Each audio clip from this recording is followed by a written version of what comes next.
Hi, and welcome to Ludonarrative Dissidents. This is episode 6, Ars Magica. And of course, with me as always is Greg Stolze and James Wallace as we discuss a storied and award-winning game, I believe, that has been a staple of role-playing games since its first edition in 1987.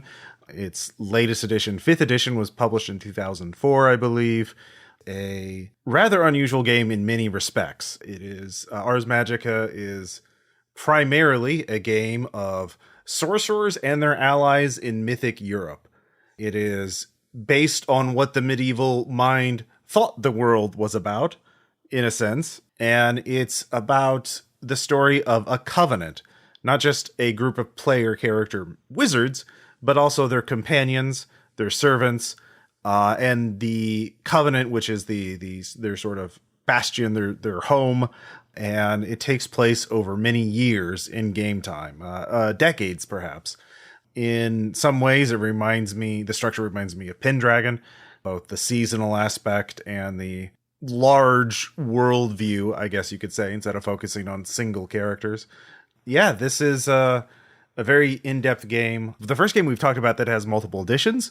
It is the first game we've talked with a troop-style structure, which is a very unusual still to this day in role-playing games. Not many other games have imitated this structure. It's switched publishers more than once, I believe. So it's had a very long history. But yeah, so that's sort of the very, very broad, the elevator pitch. You're not just wizards, you're their friends, their servants, their allies, and what happens to this group of wizards in medieval Europe for, well, a long time.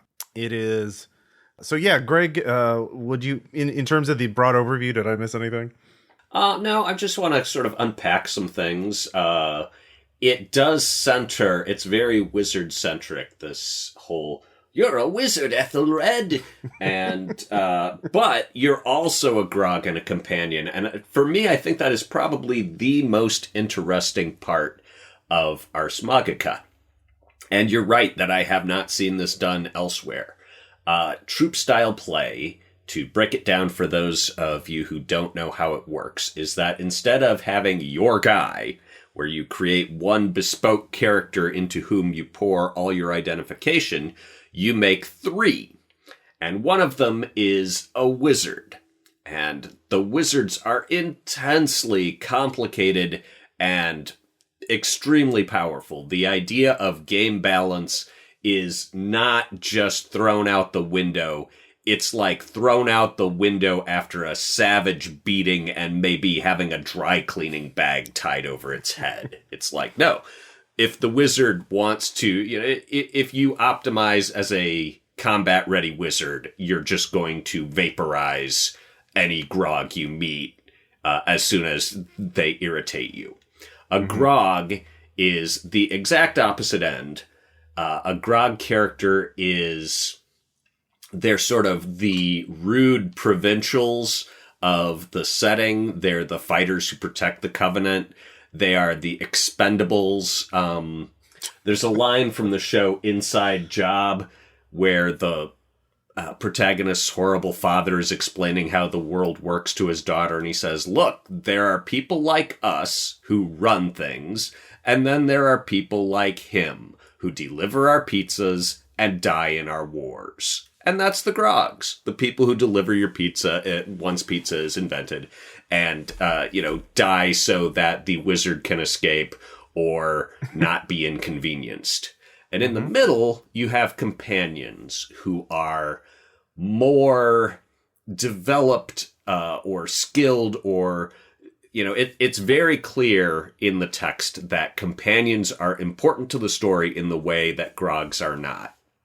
And the reason they have grogs is that they are the Greek chorus or the comic relief characters. So when you are playing a grog, that is your permission to just cut loose, ham it up, be a goofball, make terrible, terrible decisions without putting at risk your companion or your wizard character whom you probably care about a lot more because they represent a much greater investment, not only of attention, but of narrative potential.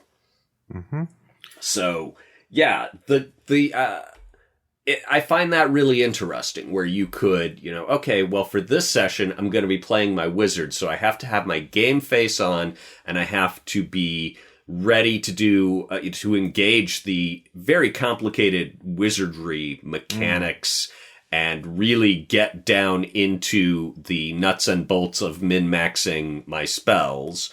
Or I can play a companion character where it's going to be, this is about me being interesting and being a person who has some potential to socialize with other people, or I can just play a grog and clown around. Mm-hmm. So it provides an interesting way to have different moods while gaming. Yeah. It does. Droop style actually goes further than that.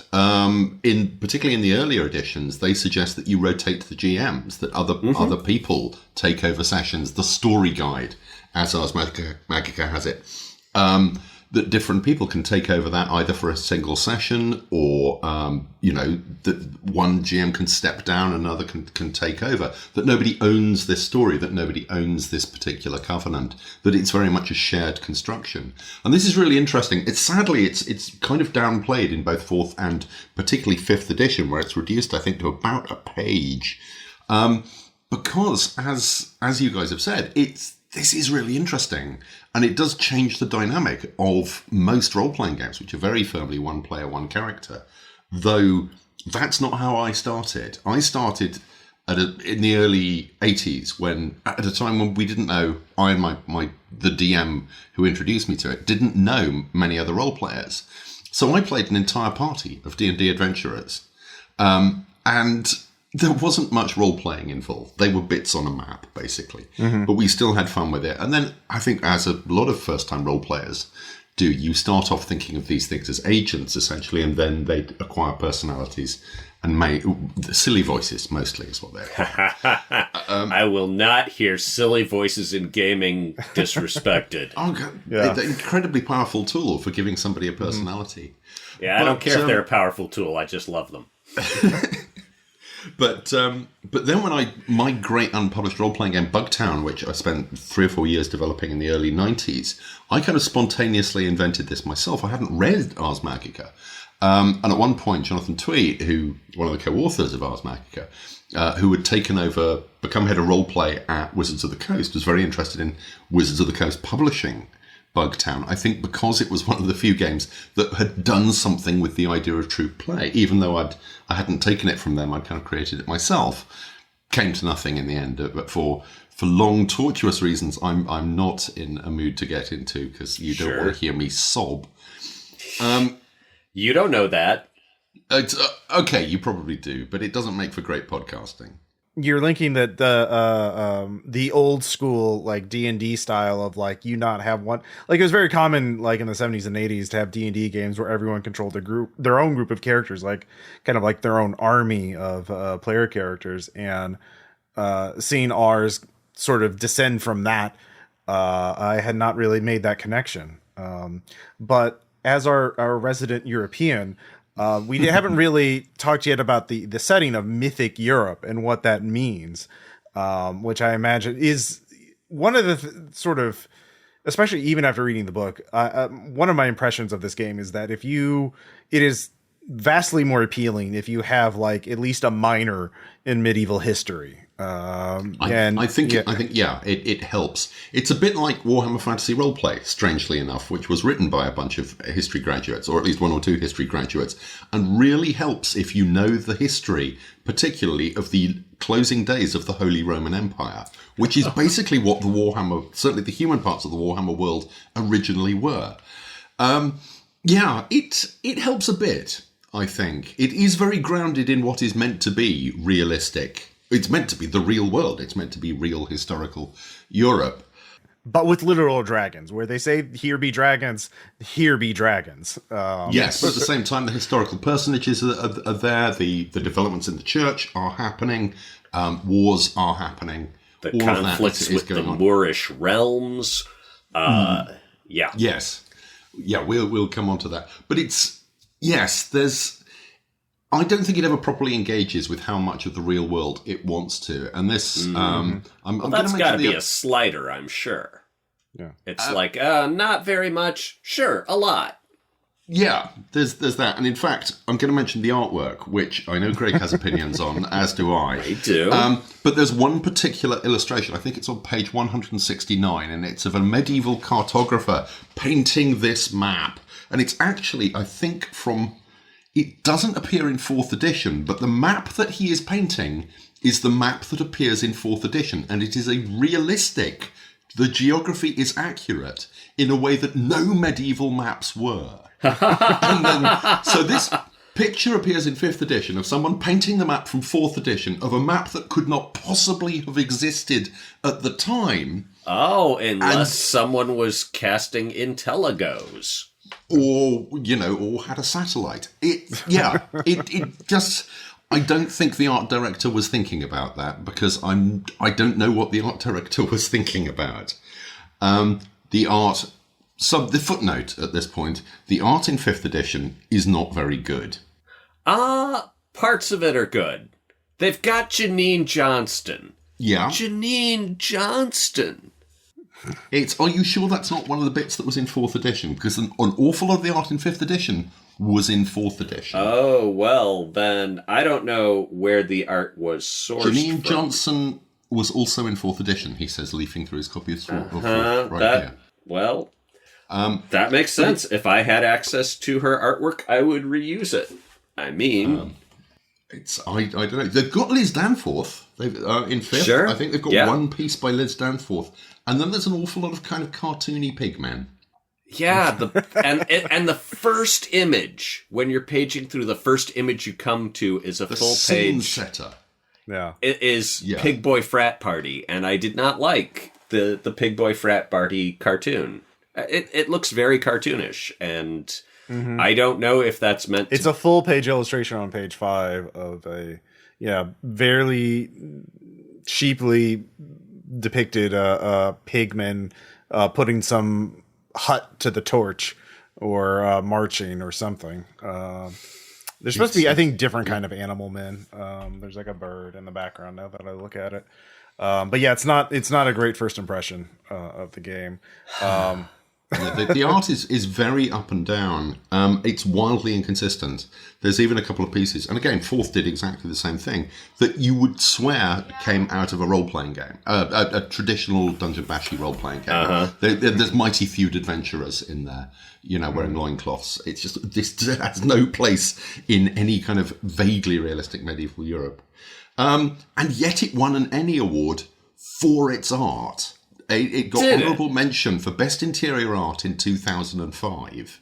Well, that just tells you what people's standards were like 16 years ago. It might have been like a legacy thing, the name. It's like, this is, it's like an Academy Award for I'm some going actor to assert that Danforth and Johnston can carry a lot of pig boys. It's like...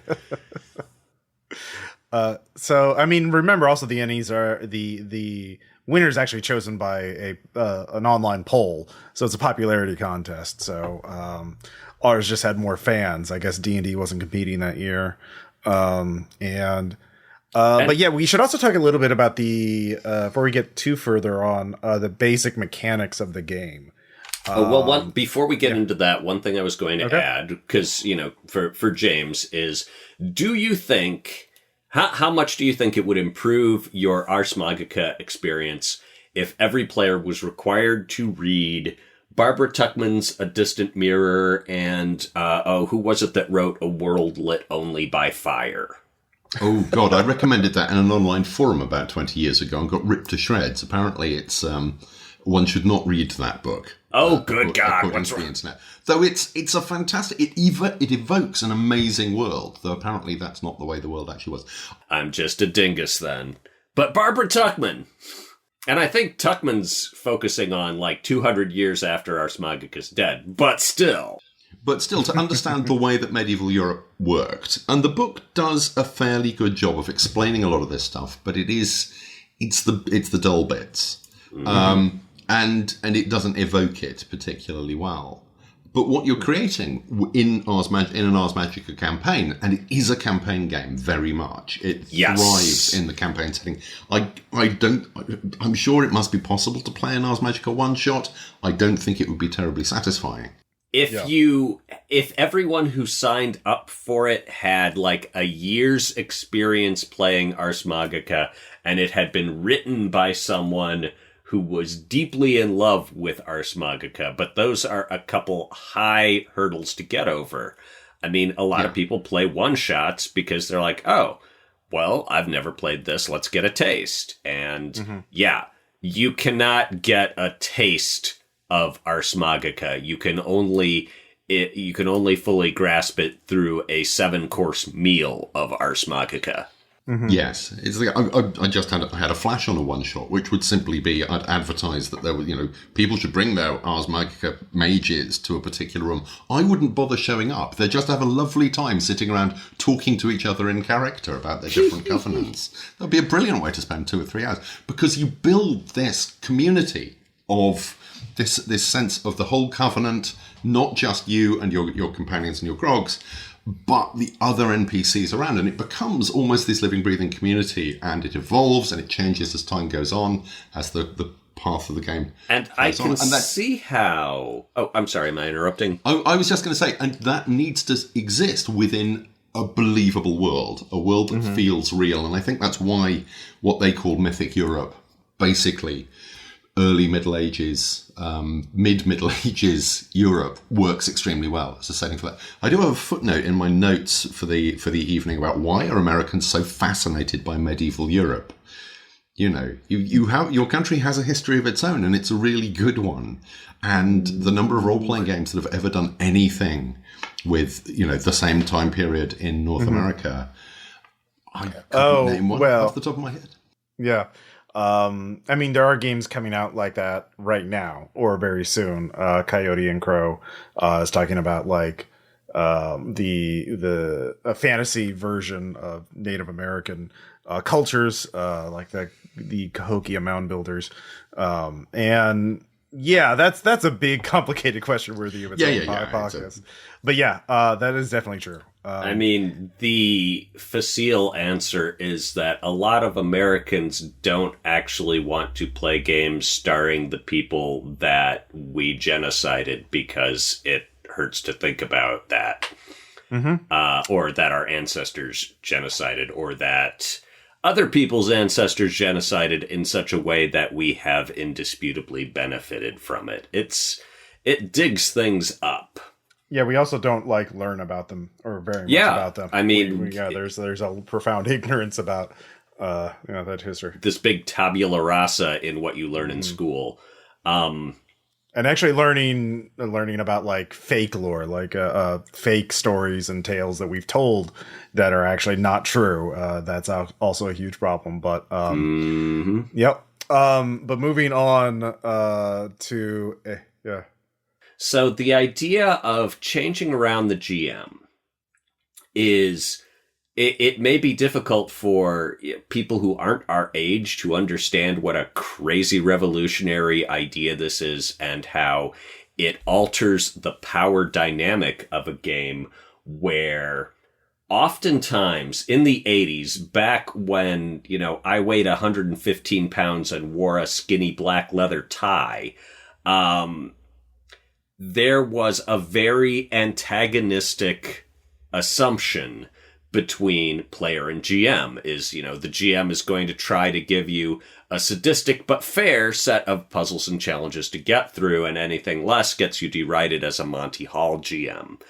And the idea that, okay, well, James is running a Ars Magica arc this week for the next couple weeks, and so, all right, I'm going to be a companion in that, but after that, maybe I'll run something, and suddenly now it's no longer this vast power differential between me, the player, and James, the GM. It's that, in the future, I will be the GM, and James will be the player, and now maybe we want to keep things a little more civil. than they are in a killer GM antagonistic 1980s D&D game. Mm-hmm.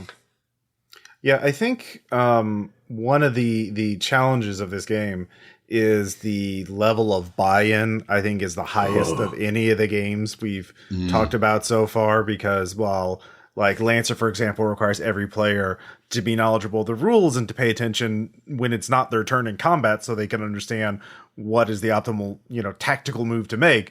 This game requires a huge degree of participation from every player, both in knowledge of the rules and in storytelling, by creating the various characters that populate the Covenant, and also especially if you're taking turns GMing. So it's asking I think one of the reasons why D&D is so popular with so many people is that there are levels of participation. Obviously the GM has to do the most work to set things up and to run the game. But there are players who are very active and learn the rules, and or players who are very engaged with the story and come up with backstory and narrative prompts. And then the players who are just there to hang out and shoot the breeze. And there are, which is fine. But that player would stereotypically pick the fighter class and just roll to hit, and not worry about spells. More specifically, I'm thinking about 13th Age, and it's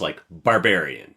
You can be extremely efficient and not know very many rules at all. It's just I roll 2 d20s and pick the best one, and that's great. Okay, I'm gonna have a beer. Yeah, exactly. And in my view of this game, that's not really viable, because if one person slacks off, other people have to pick up the slack to really keep the level of play. At least that's my impression of it. I have not played this game. Yeah. Unless they're playing the grog. Well, that's the thing. You can't just play the grog, though. Everyone couldn't you? It's frowned on. Plus, if everyone's being a mage and you're being the grog, comic relief only goes so far. Right.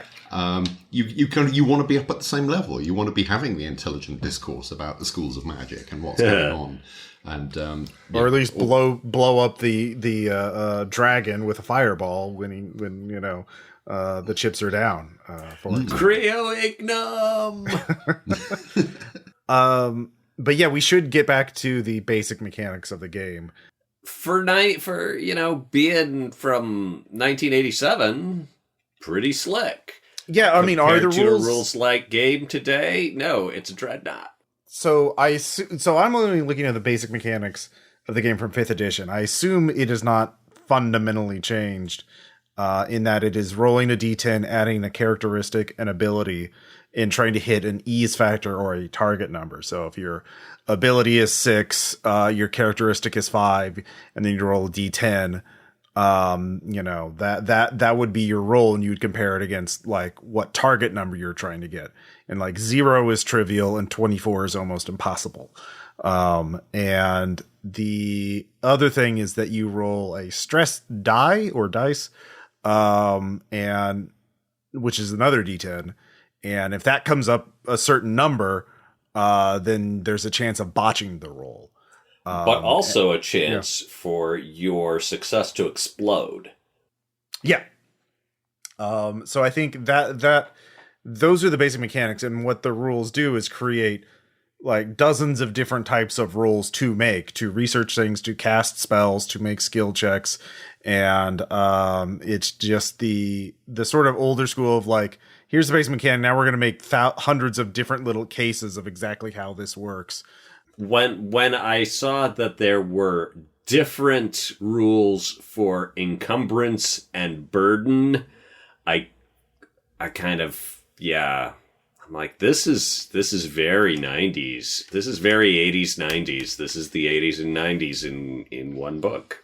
It does feel, my memories of 4th edition, he says, patting his tattered copy fondly, I haven't reread it, and I don't want to, because I'm afraid I'll find horrors in there. But reading 5th, it felt a lot more detailed and a lot more mechanics heavy in that kind of way, particularly the combat system, than I remember 4th being.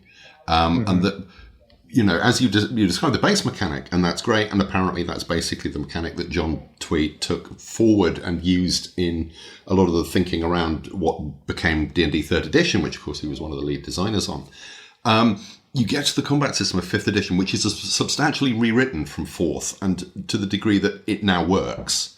But my God, it's for a game that's about magic, you do not need a tortuous, detailed combat system that goes into the minutiae of, it does feel very, very old school of modifiers and modifiers on modifiers, and just it's slow.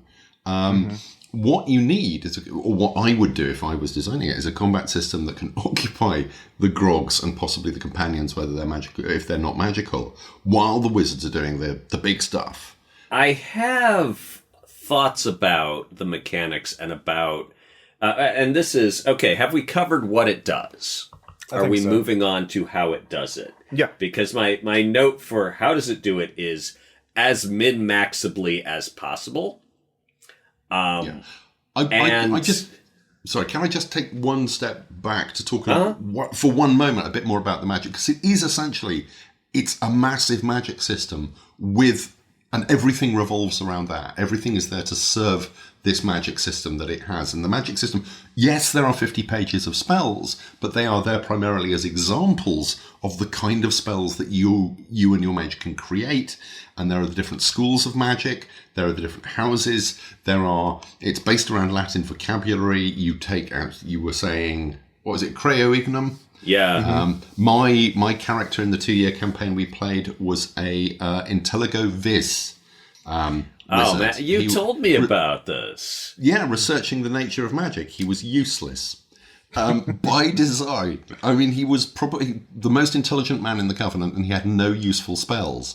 And his primary skill was taking the credit for things other people had done. He was the comic relief. He was essentially a grog who happened to be a very powerful magician. Yeah, and it is designed for you to go in and just do stuff with that magic, and create familiars and create magic items and enchant and just do stuff with it and manipulate it, and as you say, min-max the heck out of it. And I pass all that to you. What I was going to say about its min-maxability is that, and again, we're getting back into my skinny leather tie observation that this was, this is a game from a different time. This is pre-trading card games, pre-Magic the Gathering. And, if you think about people who really love that kind of game, it's all about min-maxing, right? It's all about, okay, I'm going to get these optimum combinations that give me just a 10% more yield when, right. and try and create some kind of life spiral where it's like, okay, now because I've set up these 3 cards, now this thing that normally would do X is doing X squared. Mm-hmm. And, that is a kind of fun. And trading card games and computer games do that better than most role-playing games can. But that wasn't true in 1987. In 1987, this was your avenue for that kind of, I'm going to fiddle with it until I get something that busts loose. And I think the more I read it, the more I'm like, the complexity here is not unintentional, is not a flaw. This is a feature.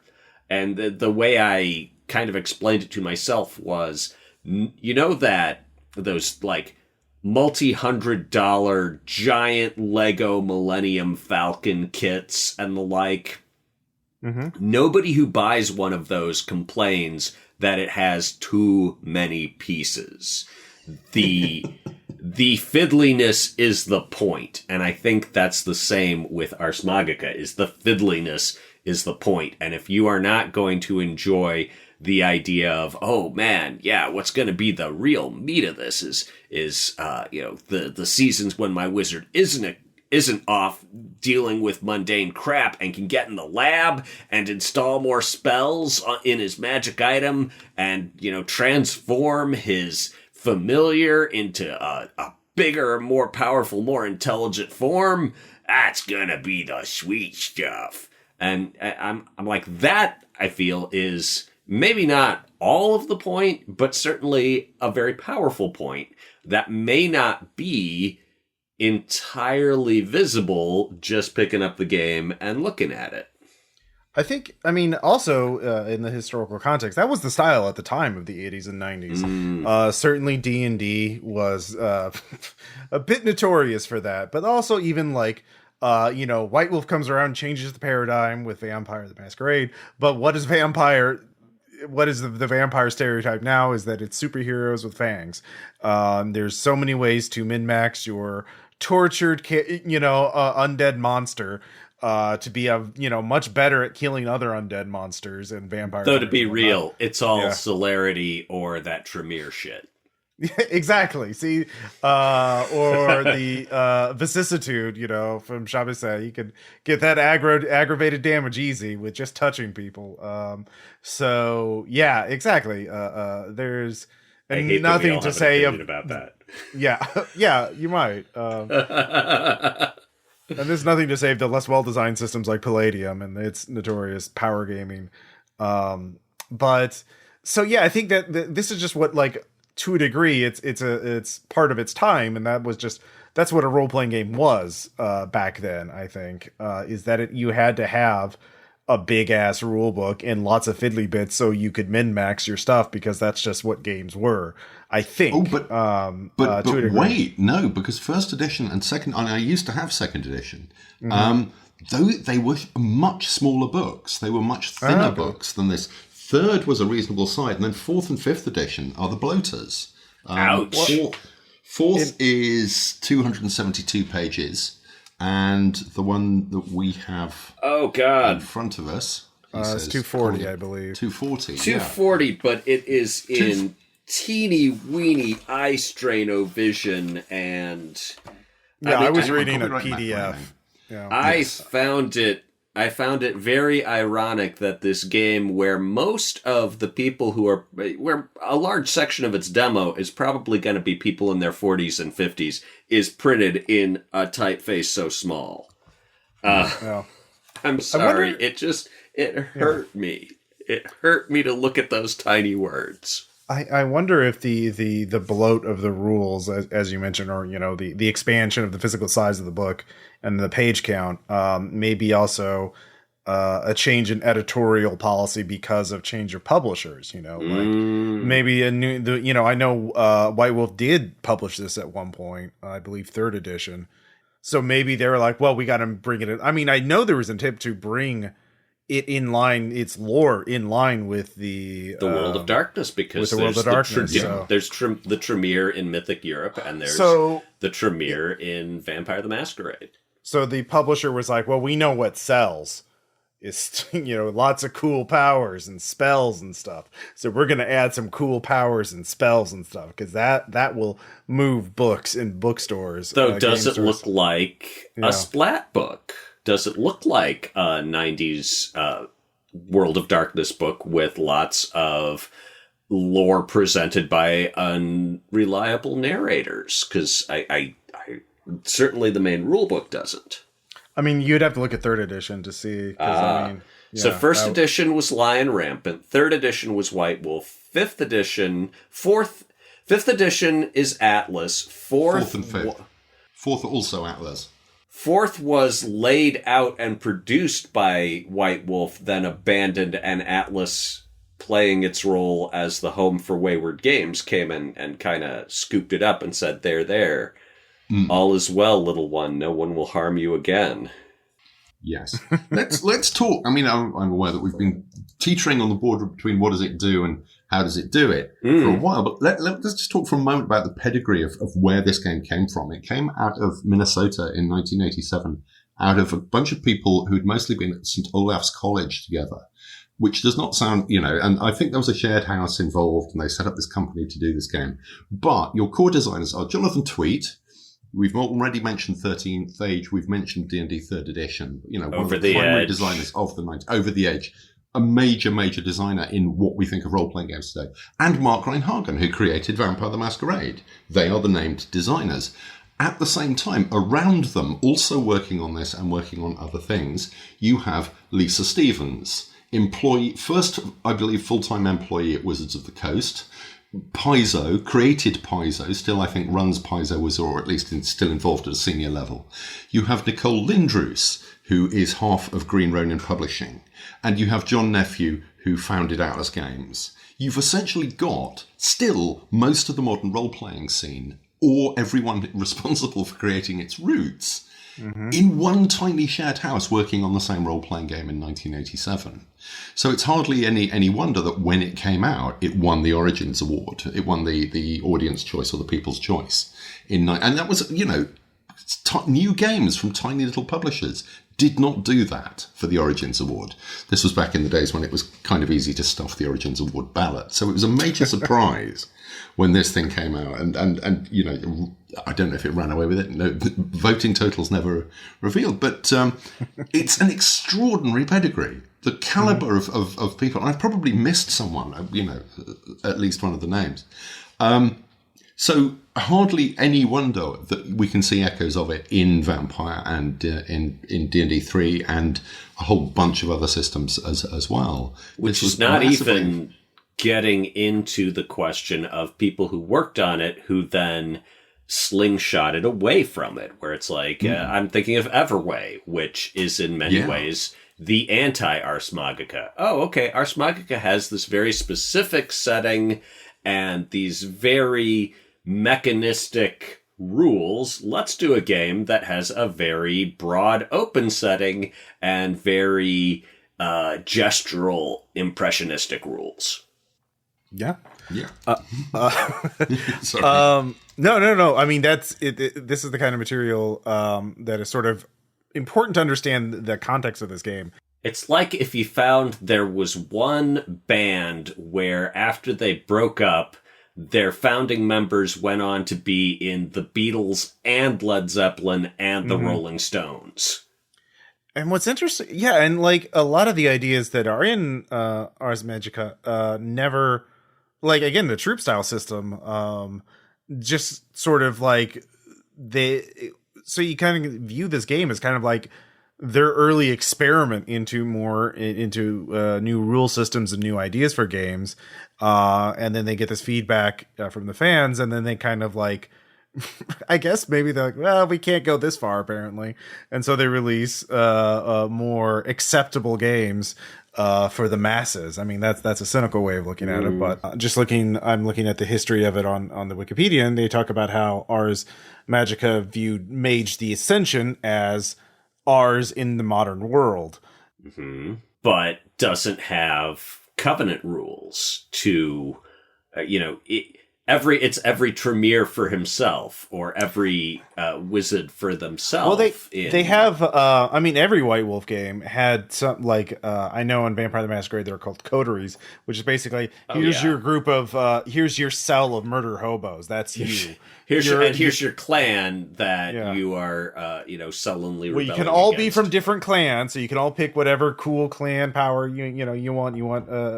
But like, you're in this coterie together, so you all have a reason to trust and fight together.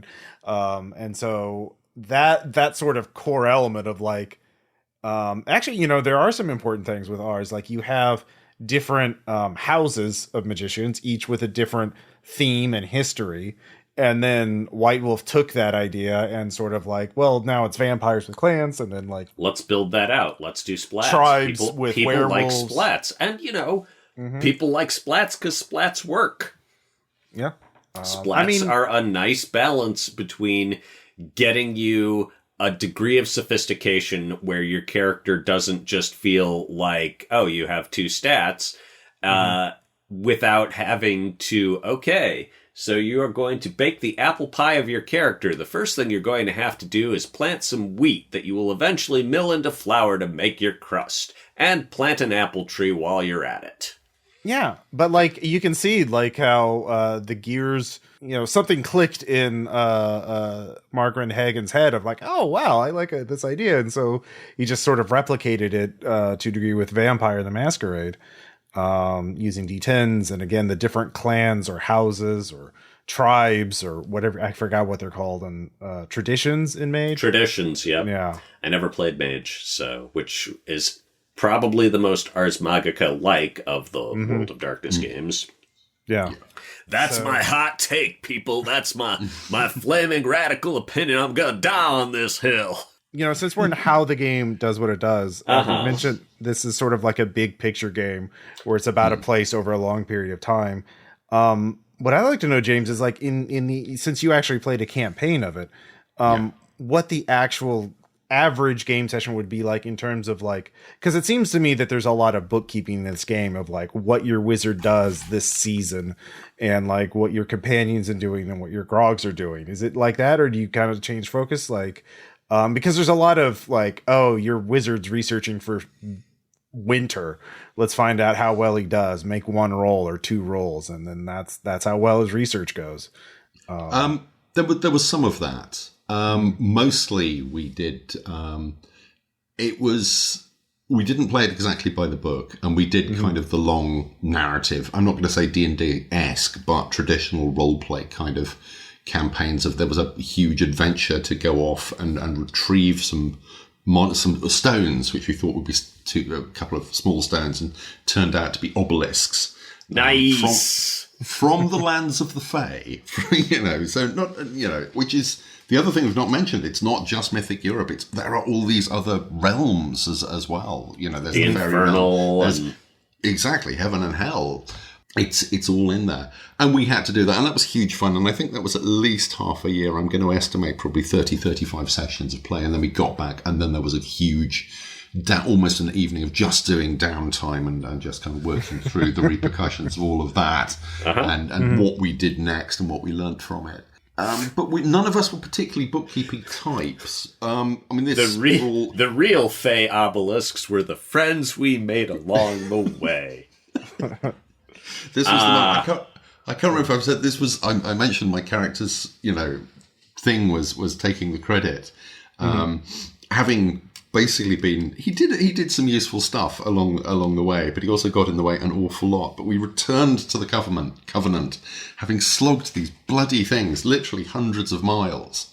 And he just runs ahead and goes, "I have returned with the stones," and everyone and makes his roll, and everyone just goes, "Good on you! You're amazing!" And nobody else gets any credit for having done it. So very few friends were made along the way, I can tell you. All right. So what was your grog and your companion like in that game, or did you just play the wizard? No, I had a companion, and I can remember nothing about them at all. Wow. Literally, I've been searching my memory, nothing. File not found. My grog was a member of the local crime family who had incurred some kind of debt of honour, mostly in his head, to the Covenant, and was therefore using the family's connections to make sure that the Covenant was safe, because this was... Our version was, the Christian folk did not like the magic-y folk, and were looking for excuses to find us and burn us, basically. So the Covenant had to be protected quite hard. And this was all set in the north of England, where the GM was, I believe, originally from. And yes, it was... I mean, the historical detail was lovely touches, but it could have been set almost anywhere. Right. It's just the fact, occasionally he'd mention a place name and go, "Oh, I've driven through there. I kind of know what that'll be like in 800 years' time."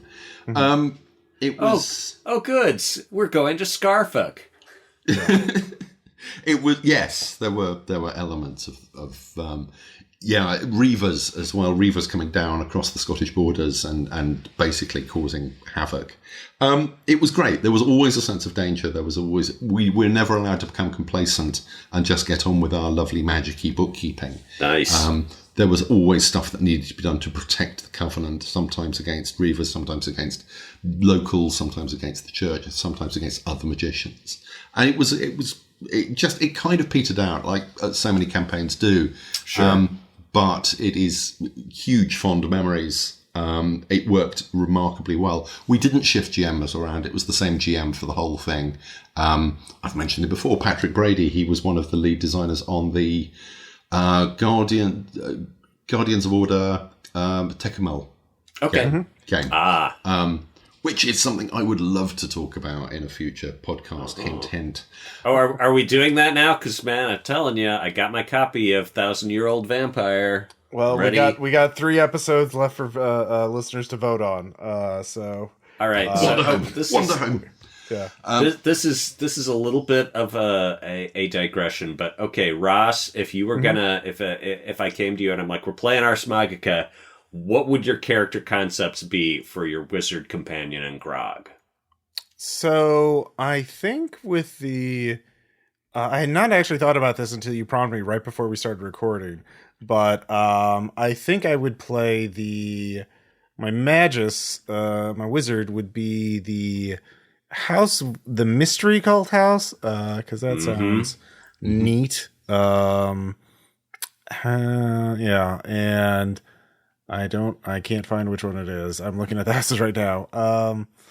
Anyways, it would be that one of the mystery cult one. And here it is, House Cryaman. I think my companion. Now the companions are interesting because they can have supernatural abilities, and the example ones they had, but they don't have to be. But like one of the example companions they mentioned was like a woman who wanted to be a knight, and so she was a skilled fighter.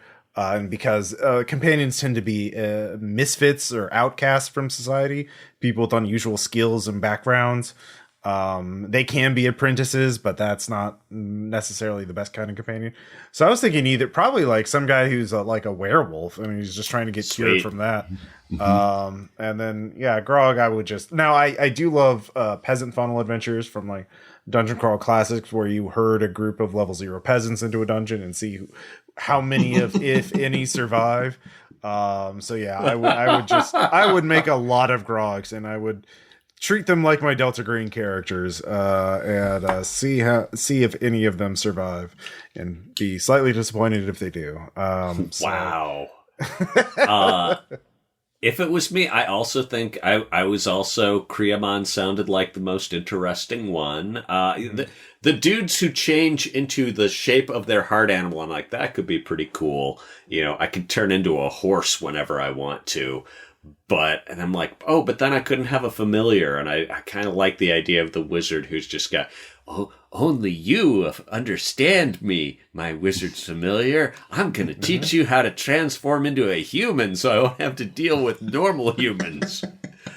It could get gross, but it also could be very interesting and very funny. But I wasn't that interested in making a wizard. The character, I'm like, here's who I want to play. Is the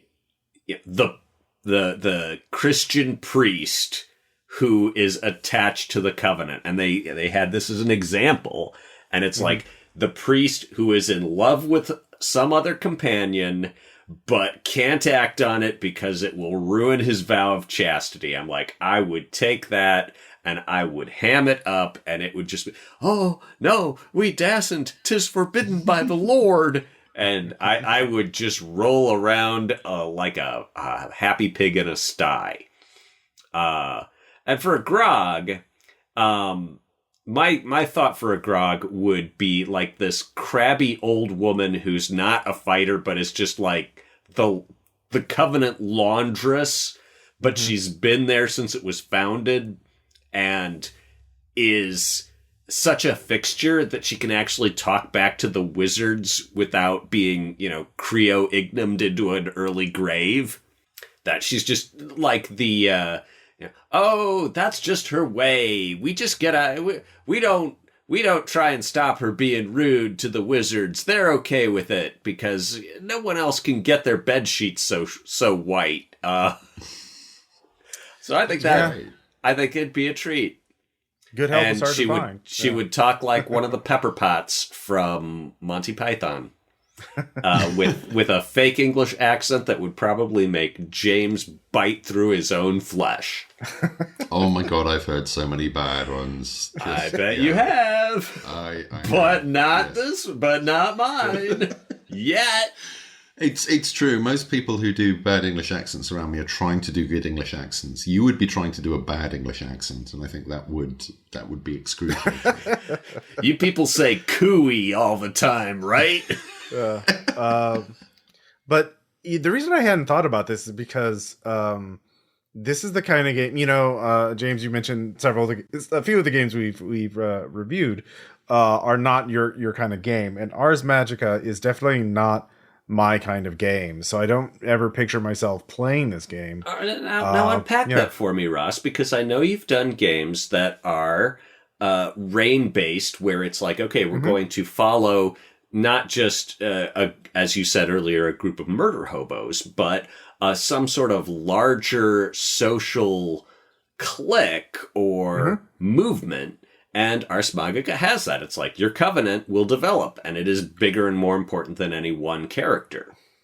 So what is it that makes you think this is not your kind of game? Is it just the finickiness of the mechanics? Oh, no, it's not the mechanics. I mean, I haven't, like, the mechanics aren't like a plus factor, but I've dealt with more complicated games, so it comes down to two things. One is I know this would be a very hard sell with my group because none of them are real. High fantasy is actually any kind of fantasy, especially in a medieval style setting. Like D&D is with our group at this point, and 13th Age is not much better. And no one's really interested in that period of history in terms of role playing. All right, that's strike one. Yeah. The other thing is for me, is a lot of the setting stuff, which we haven't talked about specifically, which are the realms, in particular, how it treats the divine realm and also how it treats wizards with the gift. The gift in the setting means that wizards automatically exude this aura that alienates mundane people. You're born with your gift. It's not chosen. And if you have the gift growing up, people just inherently dislike you, except for other people with the gift. And I believe, and some people who are like immune to its ill effects.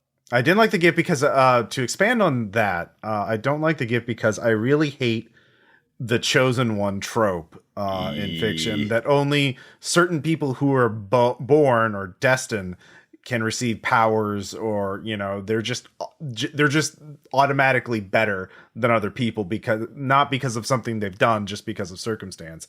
I mean, that's basically the major tech. I literally wrote a game, Base Raiders, that is saying fuck that trope. Anyone can have superpowers if they strive to get them, and they're willing to take enough risk to get them.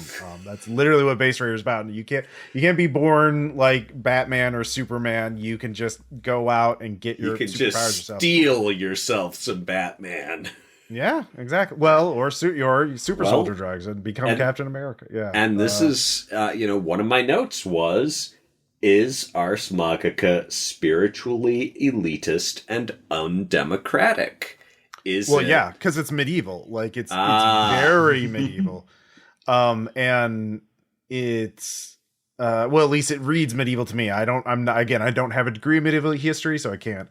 But it seems that way given what I know of medieval history and like what medieval people thought of the world and what they thought of the cosmology. And so you cannot get rid of these are the people who deliver our pizzas and fight and die in our wars. Well, aspect. It's more like that Christianity, Judeo-Christian religions are objectively true and right. Like, there's like the divine realm says God is real, and he's just barely tolerating your wizard shit. Like. I don't like the That's cute. Exactly. It's like, for one thing, one game that the main book doesn't address at all is that just off the top of my head, medieval Christians killed each other a whole lot, and they don't even address that. Like, are heretics of the divine realm? Cathars, Gnostics, like all those people, were they, all the ones that the church, the Inquisition was up and running at this point. Is that of the divine realm? If you go into the torture chamber of an inquisitor, or you see a witch burning, are you not going to be able to interfere because the divine realm's aura, or I believe it's called Regio, or whatever it is, weakens your magic? Yeah, or dampens your magic, weakens it. So like, it's, I don't know. I can't. That kind of game where it's a game from a medieval perspective, and that's not interesting to me as a player. I don't want to explore that mindset. All right. It's fascinating and interesting, but it's fascinating and interesting for other people. Yeah, for other people, but I don't want to do a game where it's like, yeah, the church commanded the local lord to go burn down that village because they're praying the wrong way. So, and you can't interfere. So I guess all those women and children are getting burned to death.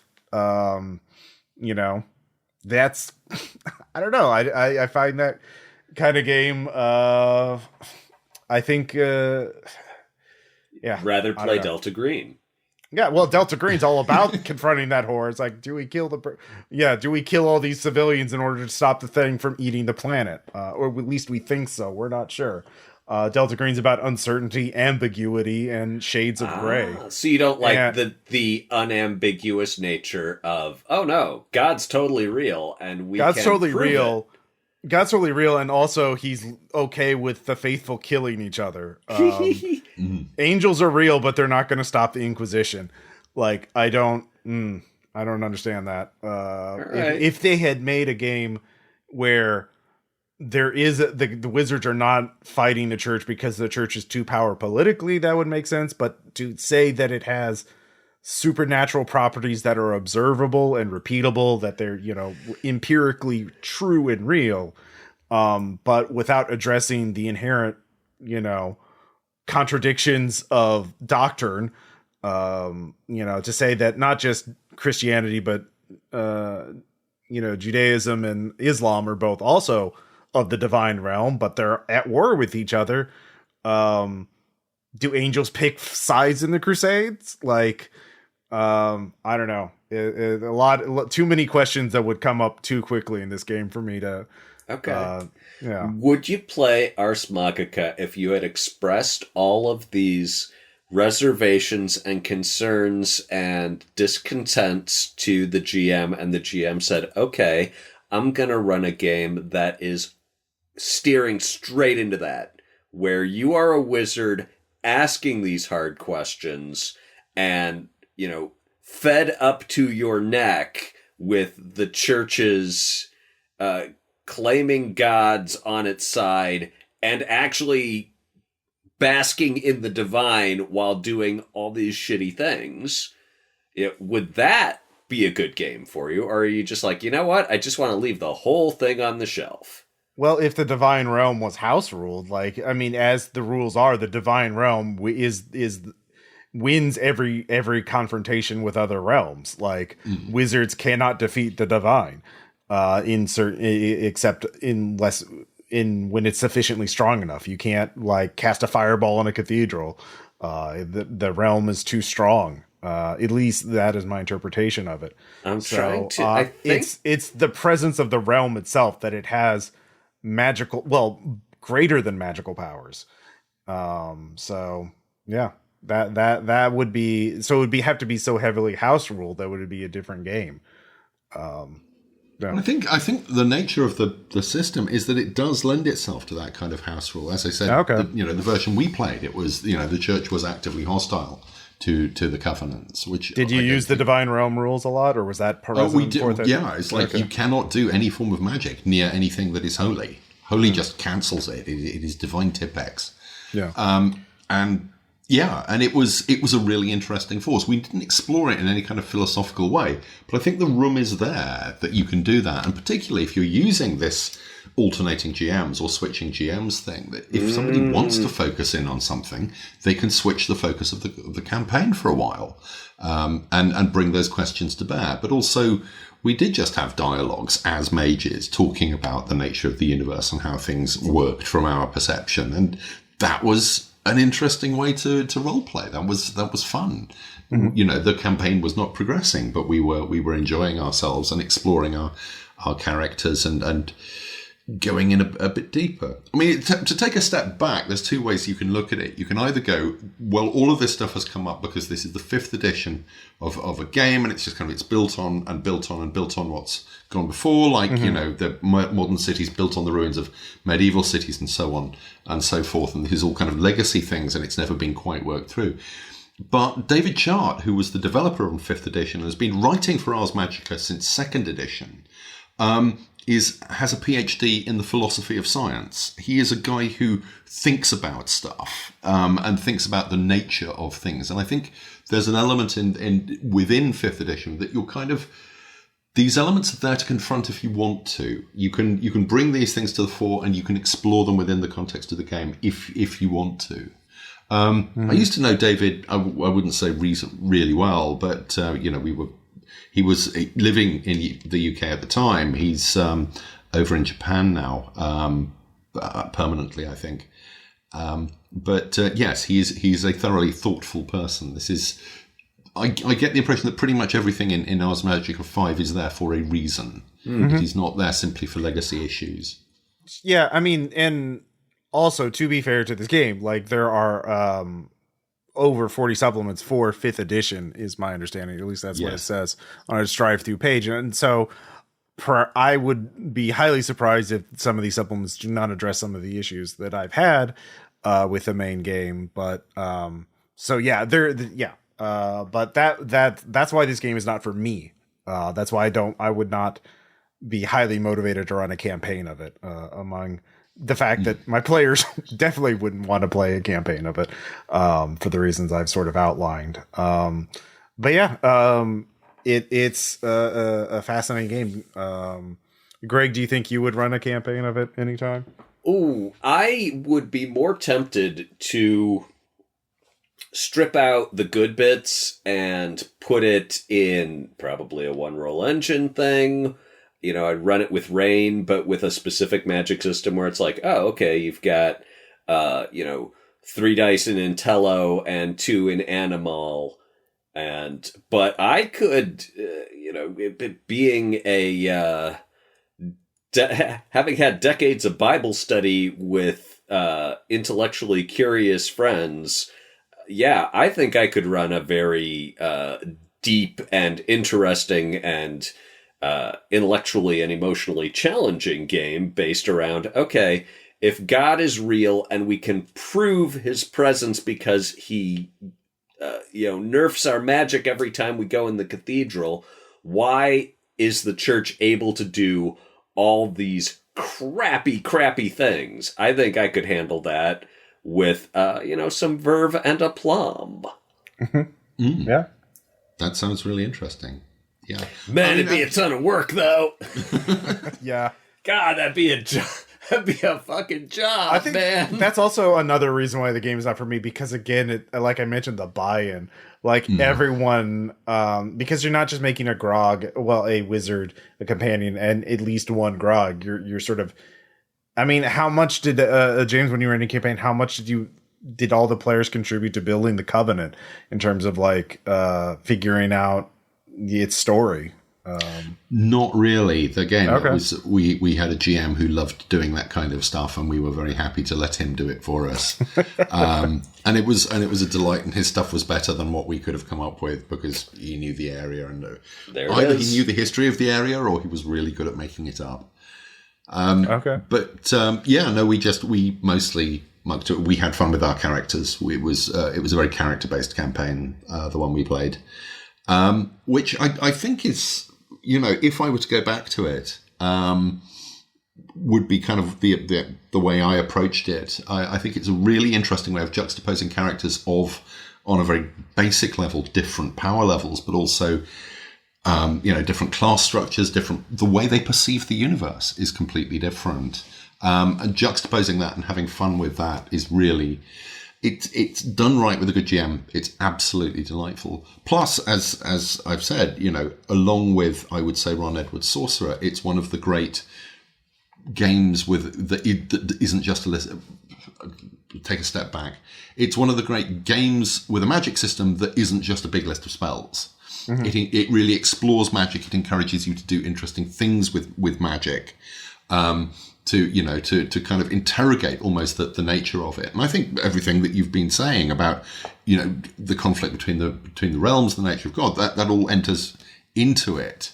And if you like playing Wizards, and Wizards are all you ever play, you really should play Ars Magica at some point, because you can deep dive on this stuff in a really lovely, delightful, and rewarding way. But I've done it, and I came out the other side, and I don't feel I have to go back.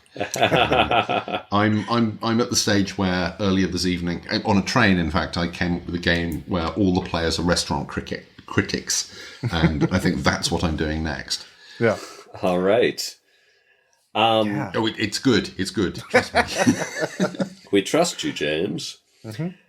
One of the things I will note about the historicity of Ars Magica is that their 5th edition pays at least lip service, probably more than lip service, to the idea that, okay, just do what's right for your group. And if you are ignorant about this era in history and all the players in GM are at an equal level of ignorance, just go with whatever you think is right, because, once you throw dragons on top of something, realism has been smothered to some extent already.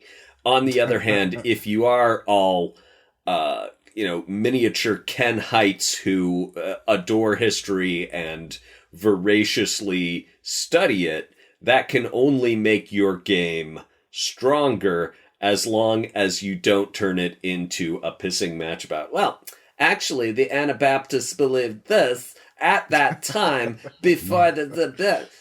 So, I mean, it's always a danger when you know a lot about something to use that knowledge to ruin your fun, but it is also perfectly possible to use that knowledge to enhance your fun. Yeah.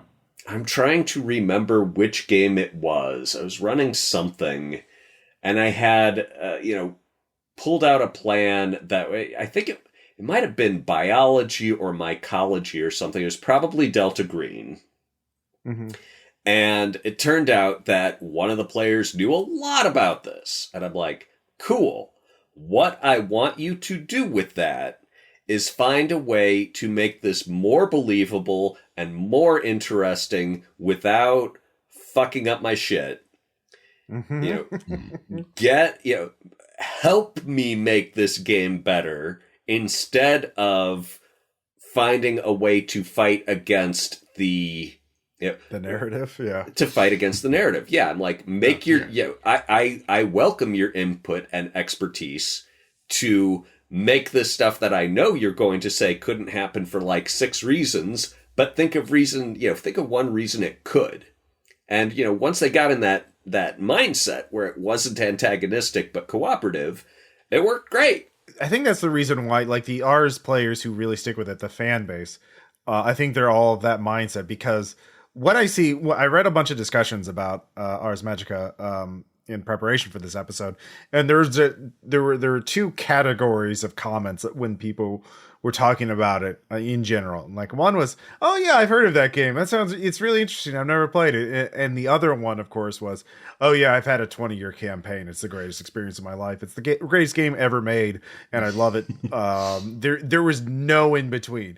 There was either never played it, or it's the greatest game I've ever played and the greatest game that has ever been written. There is no middle class. There are no Ars Magica casuals. Yeah. It's you make it sound like a cult. Yeah. Because the kind of people who play it are the kind of people who are not going to be adversarial about it, I think. Mm-hmm. And they're really engaged in this mythic Europe, and they want to find out what happens to the Covenant over decades, a saga, a generational saga, really. It does seem to be optimized for long-term epic fantasy, and it's like if you do not. Like, if you are not 100% on board with any part of that. If you're not on board with long term, if you're not on board with epic, if you're not on board with fantasy, you are gonna struggle with Ars Magica. But if you like all three of those, if you're in the sweet spot where those three circles overlap, this is going to be a delicacy for you. And just to jump one stage further on, I get the impression that 5th edition, my feeling reading through it is that 5th edition is aimed at people who already love Ars Magica. It's streamlining the stuff in 4th. It's polishing. It's expanding where necessary. It's fixing the combat system. But it didn't feel like a great introduction to it to me. I think fourth is a terrific introduction. I've not read 3rd. 2nd was very good, but it's now very of its time. Well, I think talking about so this game, the 5th edition, came out in 2004. And looking at its publication history, the Atlas Games officially made publications up. The last one they did was 2016, but since then there have been a stream of fan publications made with Atlas's blessing or sanction that have been made available, including one that was released this year. So people are still making material for the game and clearly still playing it. There's still active discussions about it. And so it's got this, it's also kind of, I wonder if this is a generational thing in terms of this is a game that you have to play dozens of sessions in over a long period of time, and these are longer game sessions. Like maybe this is like more of an artifact of the 90s and earlier, because certainly now, while the longest campaign I will run now is like 20 to 30 sessions at most, and each session being like 3 maybe 4 hours at longest. And a lot of these are online, which limits in terms of complexity. I'm not using virtual tabletops. I think there's been kind of a shift in what the expectation of what a session is and how much time you need to invest in a game to get fully get your return, to realize the peak of this game, the top of this game. To get it. Yeah, to get it. Some games are one session. A lot of horror games are. Dueling Fops was built to do one session. $1 Million Soulmate, built to do one session. Some games can be done in both. And some games are clearly meant only for longer campaigns. And this is obviously sort of, I think, peak. You need to really invest in this game to get your enjoyment. You're no casuals. It's a no casuals game.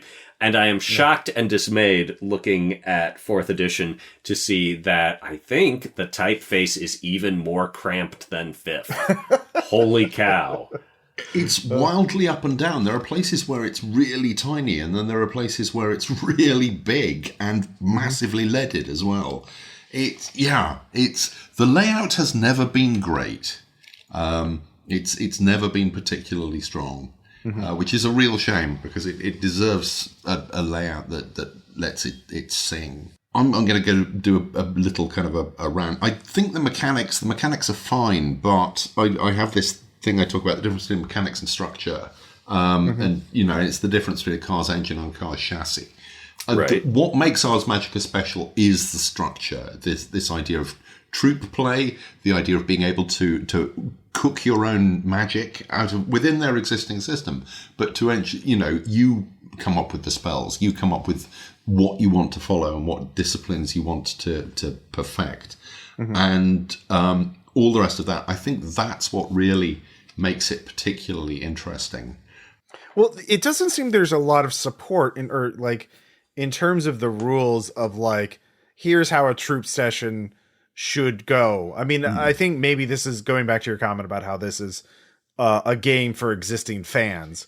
Yes, I think this is for people who already know how to run the game. Exactly. I didn't see, there's not much in 5th edition to here's how you structure this game. Certainly my friend Caleb wrote Red Markets, and Red Markets has a very clear game structure that is very well defined in the written rules of the game, which is first you start out with the home life of the character, then you go into bidding on a job to get the highest price, then you research the job, then you go on go to the job, then you do the job, and then you come back. And so like come back, try not to cry about the job a lot.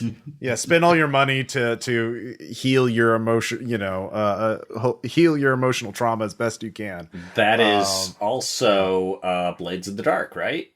Yeah, Blades in the Dark, as we talked about, has a very clear we do this session, this phase of the game, and that's a more recent thing. Like D&D 3rd, 4th, and 5th doesn't really have that as clearly. And a lot of so this is sort of like I think maybe the last 5 years. Back to Powered by the Apocalypse, where it's the GM's role is solid.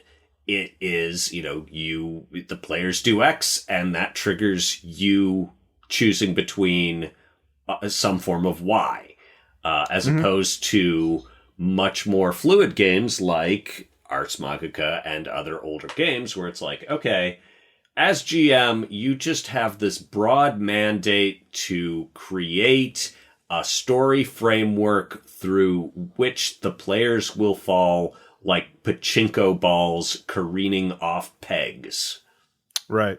But there's not really like, so in 5th edition, at least, there's not like, here's when you should do a grog session, here's when you should do a companion session, or here's when you should alternate to your wizards. Or there's never really like, do your bookkeeping at the beginning of the game about like what your wizard is researching and see how well they're doing. No, I can see how that would 100% make this much less opaque for the noob and require much less of a cultish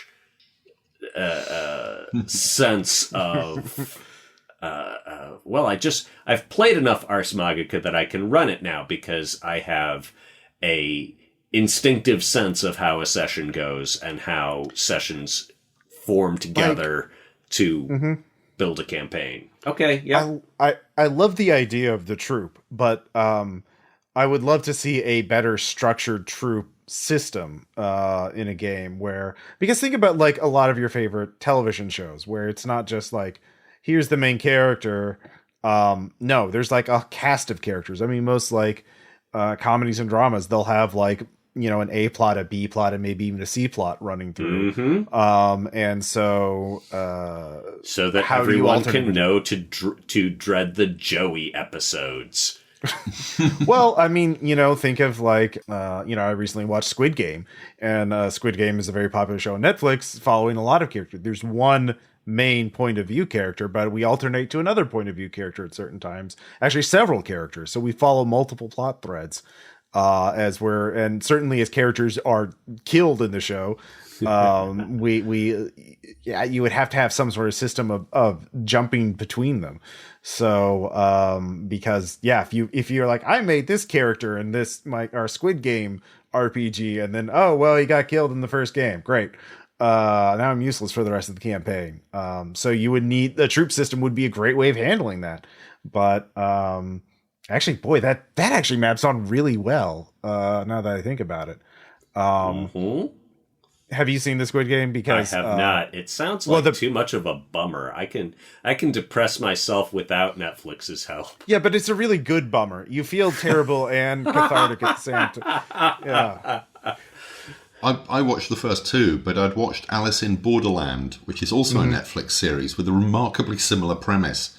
Not the you're playing insane games to win a lot of money, but you are trapped in a place being forced to play games in which you can die, and mostly what the audience are trying to do is work out what the hell's going on. Yeah, it's very, and I watched that and I just got massive deja vu from Squid Game, so I have not gone back to it. So the algorithm has decided. God, a true battle royale game would be perfect because then you could have a contestant or contestants. But also the guards, the staff, then you can even have infiltrators or people working to undermine the game, or investigators trying to learn the mystery of it. And then like the VIPs the leaders, the people behind it. Why are they doing this? Well, I'm sold. Yeah. Have a proposal on my desk by next Monday morning. Yeah. I think I found an idea. So you're proposing troop style. Okay, so it needs to have troop in the title. Or something. Well, like the genre is battle royale because that's the name so of the movie it's battle royale. It's Squid Game, Mockingjay, that kind of thing. It's you know, everybody loves the idea of teenagers being forced to grow up by murdering one another. Right. Did you ever read Jared Hunger Sorensen's The Farm? No. Have you heard about this? No. It's a mini kind of an experimental mini game from the 90s, and the premise is that you're all characters who have been kidnapped to a private island owned by a group of millionaires, and as you're coming out of your drug-induced comas, they're like, okay, so here's the deal, man. We need you to eat and exercise because the only pleasure our jaded, hypertrophic capitalist souls can enjoy anymore is cannibalism and hunting humans for sport. So eat up. Eventually, we are going to run you down, murder you, and feast on your flesh. And so the point of the game, it never gets to the actual millionaires are running you down and feasting on your flesh part. It's like, if you get that far, you're screwed. You know, these are not people who fight fair. You are not going to have a shot at them. It's going to be like they are taking you out from a helicopter with a sniper rifle as you run naked through the woods. So the point of the game is to try to escape. And it's very hard to accomplish anything. And the two ways you can make anything happen is if you cooperate. This is all based on my fried memories, so I could be very wrong. But I think it's like if you cooperate, you get a very slight advantage to what you're doing. But if you choose deliberately to betray your fellow survivors, you can, it's like, oh, instead of rolling a d6, here, roll a d20. But to do this, you have to say, I am the pig. Oh, and no, I think what it is when you say I am the pig, you physically take everyone else's d6 that they're using for their rolls, and you just roll all of them, and they get to do nothing while you screw them over. And so it becomes this prisoner's dilemma game of, okay, do I want to fall into, do I want to be the pig first and get first pig mover advantage? Or do I want to try and maintain cooperation with my fellow survivors so that we can maybe all make it out? Or do I want to hold off, work together as long as possible, and then only betray them at the end when they won't be able to pig on me and leave me to be eaten by the sociopathic 1%? So I'm like, this could be something you could work into your battle royale. Yeah. Boy, I think we're onto something. Yeah. I'll have to. Let me rephrase that. Yeah. I think you're onto something, and I would, but I would love to watch you develop that and stick my oar in if you want. Yeah, new side podcast of this podcast. Watch me design a battle royale troop game. Oh, you could. That would fund in like the first day if you kickstarted that. Yeah. Well, we need to finish this. Yeah. We have obligations. Kickstarter has said you have to finish a project before you can start another one. So, do we have any final thoughts on Ars Magica? I'll let James do it because he is clearly the alpha Ars Magica nerd in this group. I'm going to say, it's great. The thing that everyone got excited about when it came out was the troop play, and it's such a shame that has not been taken up in a more formal way, that most conventional role-playing games, rather than story games, are still regimentally, there's a GM and one player, and then it's one player, one character. because you can have so much fun just messing around with that formula. It does not have to be, held sacred. Just, while we were just kind of shooting the breeze now, I thought about the way I would like to play Ars Magica. I would like to go back to it, but possibly as something that I play maybe once or twice a year with a group of people who I only see once or twice a year. And we just do a session of Ars Magica, and it's kind of, well, what have you been up to, old man, in the last 5 years since I last saw you? What has your covenant been doing? What's your research? You want Ars Magica, the parlor LARP, where you're all in costume and competing to have, where you will have the equivalent of the Ars Magica wizard spending 2 seasons making a magic item is the Ars Magica cosplayer spending a few months and a couple $100 making this awesome prop staff. Possibly, but I was going to say I would then do it almost possibly picking up something like Brindlewood Way, and kind of where there's a mystery thrown in, or there is a problem that needs to be solved and you need to come up with a solution to it, but you could do it in the GM free way. And I think the game would lend itself to that absolutely beautifully. And again, yes, you could bring in grogs. You could be, I'm sorry, my master couldn't come this time. He sends me in his stead, and you play the companion, or possibly you play someone else's companion. Oh, Governor, there's pigments outside. Oh, no. They look QE, they look very poorly illustrated to me. I have definitely heard worse English accents than that. I'll try. Almost passable. I'll try to sing lower. Yeah. I've just been reading Pigs Could Fly, the P.G. Woodhouse book, in which pigmen are major characters, but they are men who look after pigs, not men who are half pigs. So that was, and they all have accents, but the accent I did for I can't remember his name, the pig man, was not a million miles away from that. I digress. I think there are still gems in here. I think if I was recommending it to somebody who didn't know Ars Magica, I would suggest picking up 4th edition rather than 5th edition as an introduction. Ooh. And if you get into it, then go straight to 5th, because 5th is the mother lode. 5th is the true version, but it is not, as we've said, the best introduction to the game. I think 4th covers the ground of how to run it and how to deal with these concepts in a way that 5th almost pushes to one side. But it is an enormous shame that what's kind of become the legacy of it, which is this huge magical system, which is lovely, rather than the troop play, which is its major innovation and what made its reputation. But even if we remember it for no other reason than as the launch pad for a number of extraordinary careers in the games industry, it deserves its place on every role player's bookshelf. We want to thank all of our backers who made this project possible. Special thank you to Stephen Joseph Lee. Thank you. I hope you like the episode.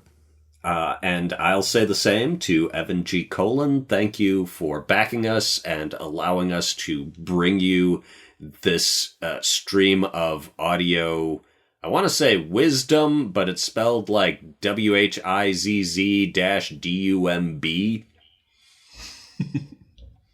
Like audio wizards. That's us. Creo Audio! Very good. I'd like to thank Oren Gashuri for allowing me to take another deep dive into a lot of these casts have been me deep diving into things that I vaguely remember from the 80s and the 90s. Well, we all have our It is a play. constant delight. This is an absolute pleasure to be part of and to have an excuse just to talk about fond memories. It's wonderful. Thank you all. Yeah, thank you. We'll talk to you next time.